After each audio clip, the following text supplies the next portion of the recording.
Today the question about eating after 6. Am I not supposed to eat after 6? Where did this all come from? There's some very slight truth to it, but not in a very exact sense. Eating large meals at night, especially if you're trying to lose weight, is not very healthy for anybody.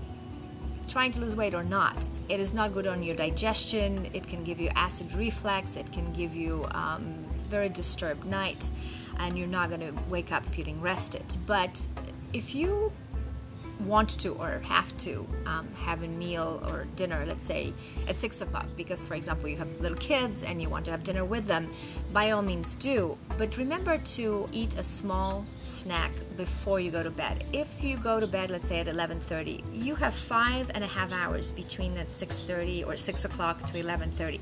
That's really a long time for your body with no food, and that precedes the whole night of no food.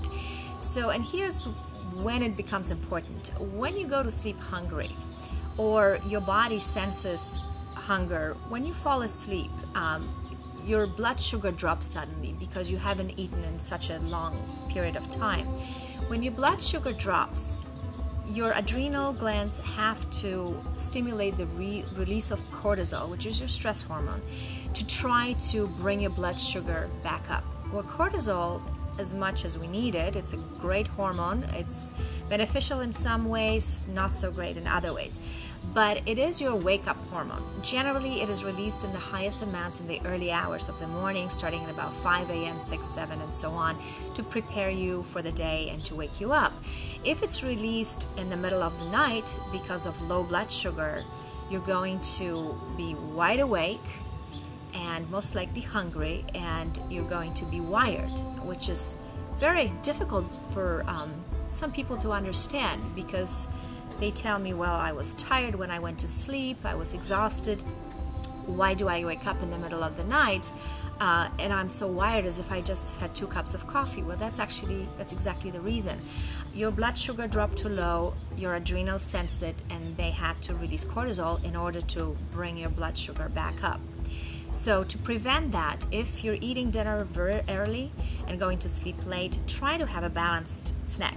And balance meaning some good protein, some carbohydrate, and some fat. If you're going to have dessert by itself many hours after dinner, and you're going to have ice cream versus non-fat frozen yogurt, for example, I would say have small amount of ice cream, because it has some fat that will slow down the absorption versus pure sugar as in the frozen yogurt. So you will be able to prevent that huge spike and then drop of your blood sugar in your system during the night.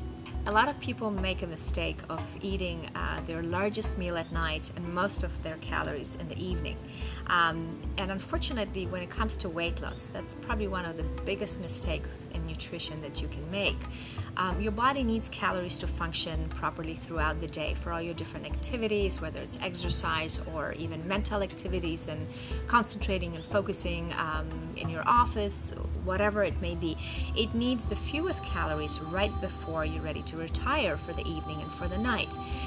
So try to spread the amount of calories smartly throughout the day. Have a substantial breakfast, substantial midday lunch, and then a moderate dinner, and then try to introduce snacks mid-morning and mid-afternoon to not have any more than 3 to maximum 4 hours in between meals. A lot of people say that they don't have much appetite for breakfast, and I know that's true. It's true for me too, but I never skip breakfast. I may not have a huge breakfast. I don't necessarily eat steak and potatoes, but I always have a well-balanced meal, because I know that I'm not going to function as well and my metabolism is going to start slowing down if I just skip it.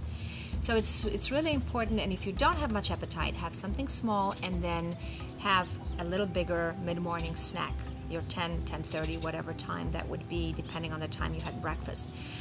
But putting everything into your evening meal, thinking that you're going to save calories and hoping that the next day is just going to be better, you're going to be better because you're not going to eat breakfast and then you're going to have a light salad for lunch. Believe me, it never works. Your body is smarter than you are, and it will always ask you for calories later on.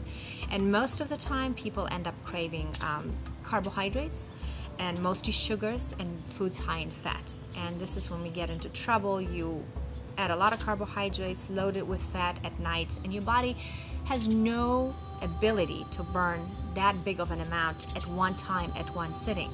And it's actually interesting because if you take two people and feed them the same 2,000 calories, but one person will be eating, let's say, healthy foods, and the calories will be spread out in a balanced way evenly throughout the day, and the other person will be eating, well, maybe not so healthy or eating more junk food, but especially they will not be eating much for the first part of the day, and then they will dump everything on the dinner plate. These two people, even though they're eating the same amount of calories, will have very different responses in their bodies. The hormonal responses will be different. Your mental responses will be different as far as how your body and your mind will be able to function throughout the day. But most commonly, the person that had their calories spread out throughout the day will be able to even lose weight, while the person that ate everything in the evening will most likely gain weight. And that's very, very common. And again, there are always exceptions. But unfortunately, most of us don't have these perfect metabolisms that we can just eat whatever one time a day, twice a day, eat junk foods and still be slim and healthy and full of energy. These few individuals, they are lucky, great, but you're probably not one of them, and neither am I.